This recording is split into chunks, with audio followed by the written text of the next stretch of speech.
Hello everyone. I welcome you all for the lecture series of microwave and radar engineering. Today in this session we are going to study the scattering parameters. So this is one of the most important point in the chapter first of the microwave and radar engineering. There are various devices which is used to carry microwaves from one point to other point, okay, or we can say from source to load. So to carry these microwaves, we have to provide or we have to use so many equipment. Okay. So for each equipment, we have to find out the scattering parameters. Okay. So in the upcoming videos, there may be a power dividers, bidirectional couplers, also attenuators, and the important one is T's. Okay.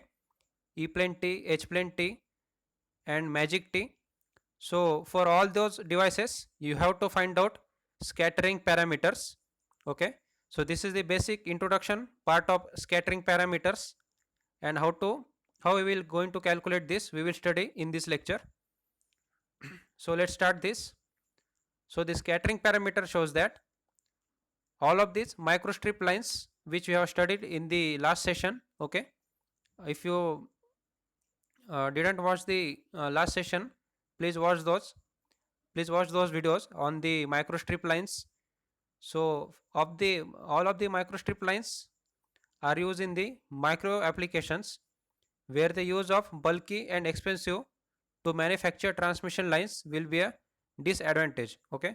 So there may be some disadvantage for these microstrip lines for use in the microwave application. So the micro system consists of many microwave components, mainly with the source at one end and the load at the other, which are all concerned with the waveguides or coaxial cable or the transmission line system. So between the source and the load, there may be a waveguides or maybe coaxial cable, or it can be a transmission lines also. So according to application, we will choose the components which will use to guide these microwave components. So how to find out these scattering parameters? So some of the properties of waveguides are given. So it has high SNR. SNR stands for signal to noise ratio. It also provides low attenuation. Okay. There are some attenuators. They will provide the attenuation in some decibels. Then it has lower insertion losses. So these are the some properties of the waveguides.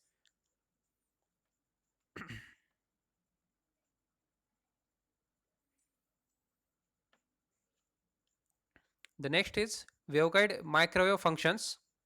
So one diagram is given. Okay. So this is waveguide microwave junction is given. So there is a one junction. Okay. MW stands for microwave junction, and the ports are given. That is port 1, 2, 3 and 4. So these are the four ports are given, and the port 1 shows that it is a low source. Okay. Which can say a source of microwave which will feed the power to the port 2, 3 and 4. Okay. So ultimately this source will be the port 1, and the all the remaining ports will be the output port. Okay. So for the better understanding, this diagram is given which shows the junction is at the center. One source is given, is named as the port 1, that is nothing but the microwave source, and the other three ports are given. So these are microwave loads. So description is given. Consider a waveguide having four ports. Okay. If the power is applied to the one port, it goes through all the three ports. Okay. So in some properties where some of it might reflect back from the same port. So this concept is clearly shown in the figure. So this figure indicates that there is a micro junction is at the center. Okay. So it will guide microwave from the source to the particular loads. Okay. These three loads are given. So if port 1 is providing microwave signals to the all remaining 3 loads, then it will goes to the port 2 through this micro junction. Again it will go to the port 3 again through this micro junction. Again some micro signals from the port 1 will go to the port 4. Also here also micro junction is playing the important role. So this is the nothing but microwave waveguide junction, and this is the one of the function, important function of microwave junction. It will guide the microwaves towards the particular source or the particular load. Okay, but there is a some point where the impedance mismatch can happen. Okay, so this impedance mismatch is nothing but the impedance between source and load is not same. Then there will be some reflection can occurs. Okay, reflections of what? Reflections of microwave signals which are coming from the source, but there is a mismatch between source and load. So some signals get reflected. Okay, some power get reflected from the load towards the source itself. So this is the disadvantage of this junction mismatching, or we can say impedance mismatching between source and load. So on this phenomena we have to study scattering parameters. Okay, so the scattering parameters is totally depend on the source mismatch. Okay, that is a input impedance and the output impedance. If there is a mismatch, then there are some waves which gets reflected from the load and it gets reflected to the source itself. So we will study.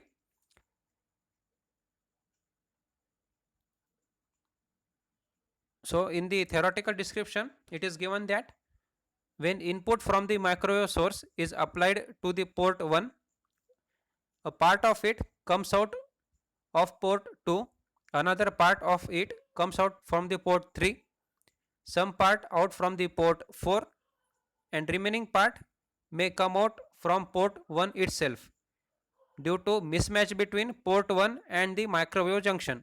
Okay, so if there is a mismatch between, there is a mismatching between, okay, port 1 and the junction, then some part of it, okay, some part of microwave power which are coming from the port 1 may get reflected towards the port 1 itself. Okay, so why this is occurring? Because of there is a some mismatch between this junction and the input source. Okay, so due to this mismatch, which whatever the signals or the power coming from the port 1, okay, which are the signals coming from the port 1 may gets reflected back towards the port 1 itself.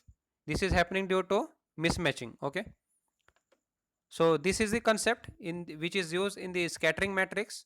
So we will find out the scattering matrix on the on this function. So let's move forward, which is the most important point, that is scattering parameters. So one diagram is given. This is nothing but the structure of two port network. Okay, so for the two port network as shown in the following figure, if the power is applied at the one end, as we just discussed earlier, most of the power escape from the other port. Okay, so while some of it reflects back to the same port. In the following figure, if V1 or V2 is applied, then I1 or I2 current flows respectively. So basically what phenomena is given? If the power is applied at the one port, okay, if there is a mismatch of the impedance between these two ports, then some power may escape from the other port, but some of the power may get reflected back from the port towards the same port. So this may occur in the two port networks. Basically only two ports are given, and in the last diagram there is a four ports are given and only one source is given. But in this diagram there is only two ports are given, that is nothing but the two port network. So the traveling waves with associated powers, when scattered out through the ports, the microwave junction can be defined as scattering parameters. Okay, S parameter stands for scattering parameters. which are represented in the matrix form. So these scattering parameters can be represented in the matrix form and always write in the matrix form, and it is called as scattering matrix. So please be prepared for the scattering matrix. It will mostly frequently ask in the examination, that is just find out the scattering matrix. So if you remember the final matrix, okay, then it will be very easier to find out scattering parameters of any of the port or any other devices. So just remember the scattering matrix, its final matrix equations. So we will study this.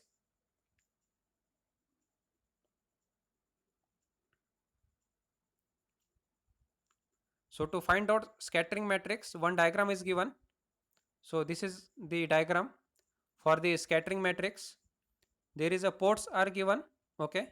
So the first line port is given, there is a mismatch between ZL and ZO, which is nothing but the input impedance and the output impedance. There is a mismatch between input impedance ZL and the output impedance Z Z0. Again, the description is given, it is the square matrix, okay. The scattering matrix is the square matrix which gives all the combinations of power relationship between various input and output ports, okay. It gives as a combinations of power relationships between various input and output ports of the microwave junction.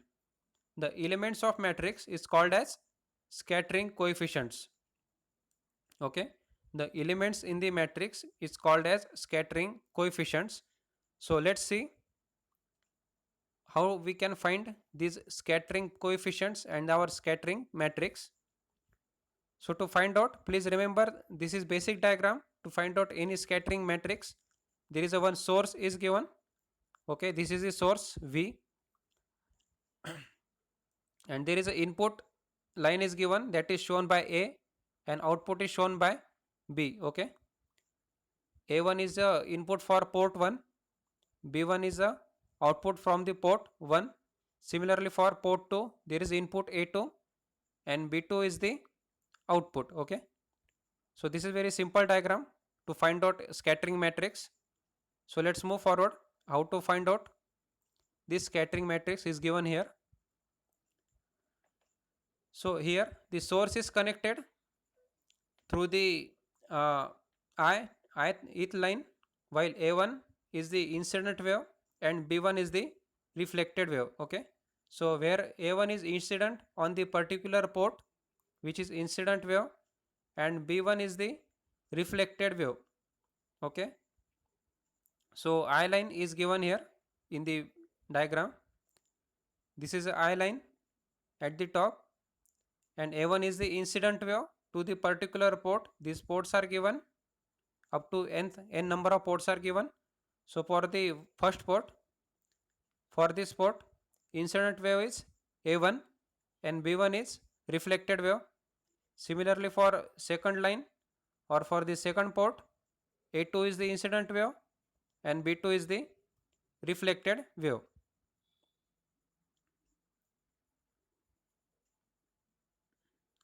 So the relation is gives that if a relation is given between B1 and A1, where B1 is the reflected wave and A1 is the incident wave, then the relation becomes B1 is equal to, this is the relation, B1 is equal to reflection coefficient into A1, okay.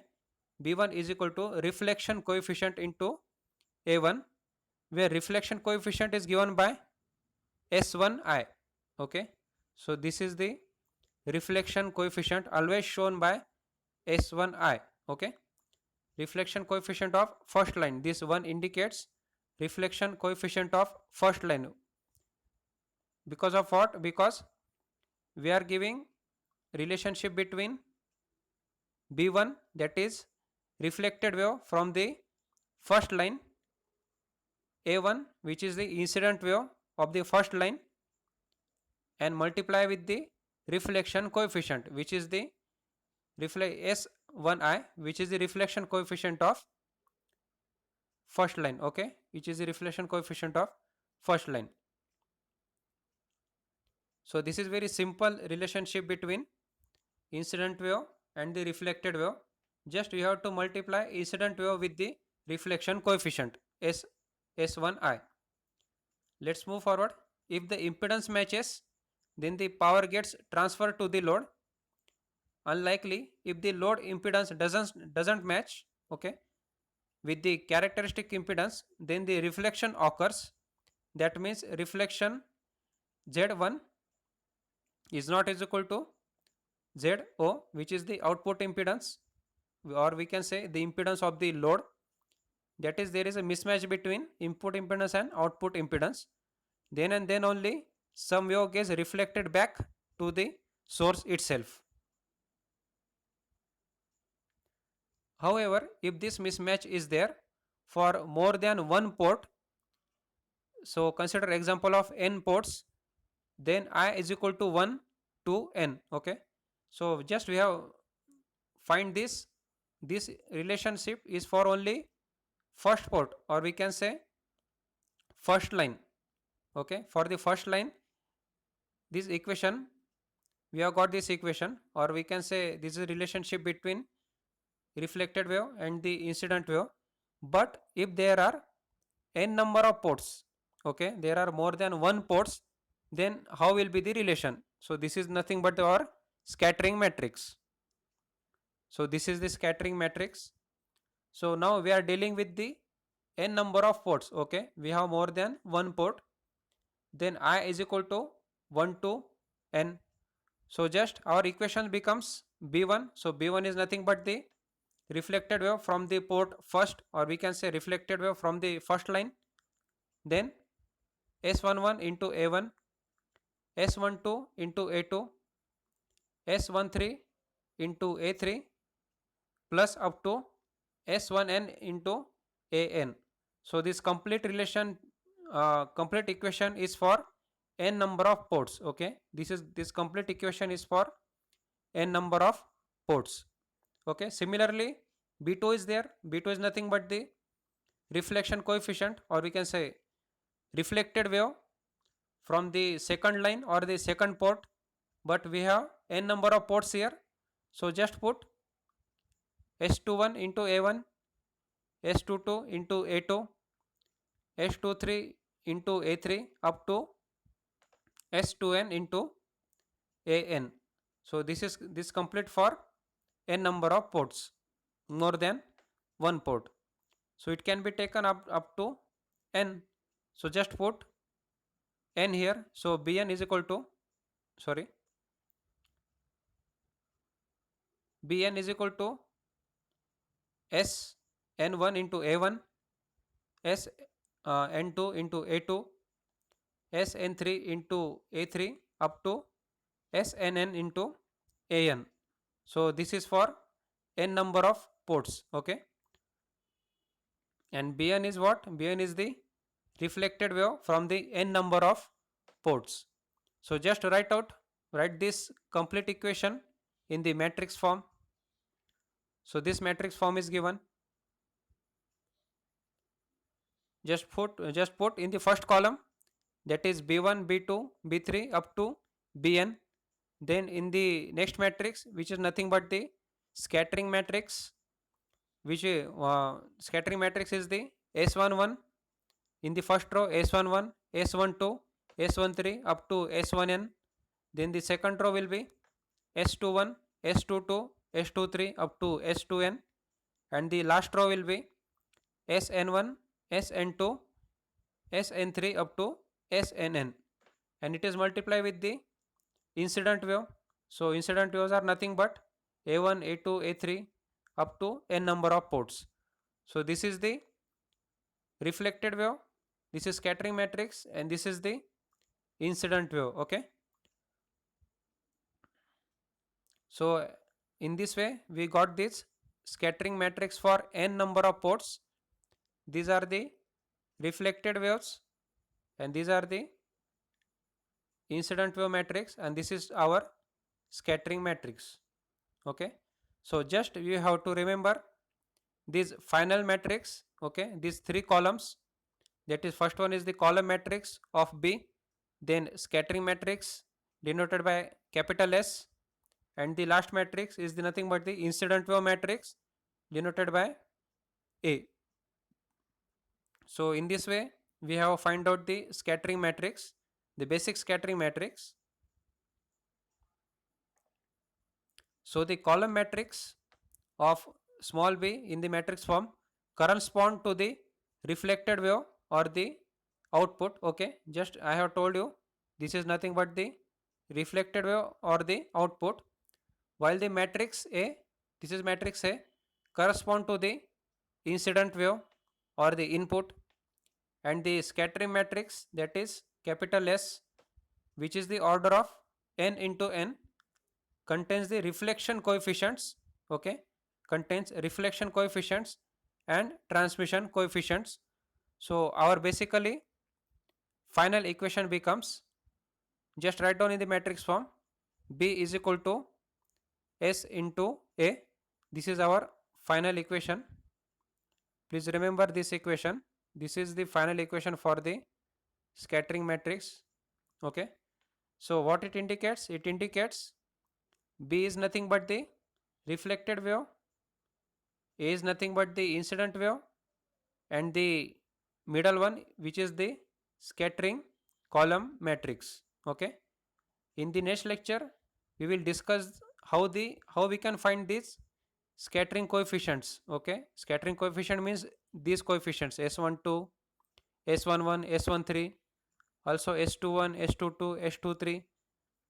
They, we will discuss how to find out the values of these scattering coefficients. So ultimately if you got these values we can find out the final scattering matrix. So we will study in the next session, or we can say in the upcoming session. So thank you for this lecture. I think you have got today's one of the most important topic, that is the scattering matrix. Just you have to remember this is the simple diagram. Up to ports n are given. Okay, this resistance like structure is nothing but the ports are given, and there is a impedance mismatch is given for the first line, and for the two port network is given, and the junction micro junction is given. This is the micro junction. Just you have to write down the theoretical parts of this micro junction and just derive this scattering matrix. Okay, just derive this scattering matrix by using this diagram. So this will be our scattering matrix. The final equation is, this is the matrix form, and the final equation is B is equal to S into A. So using this you have to solve so many examples in the upcoming sessions for the E plane T or H plane T. I think you have got the today's session. So thank you very much.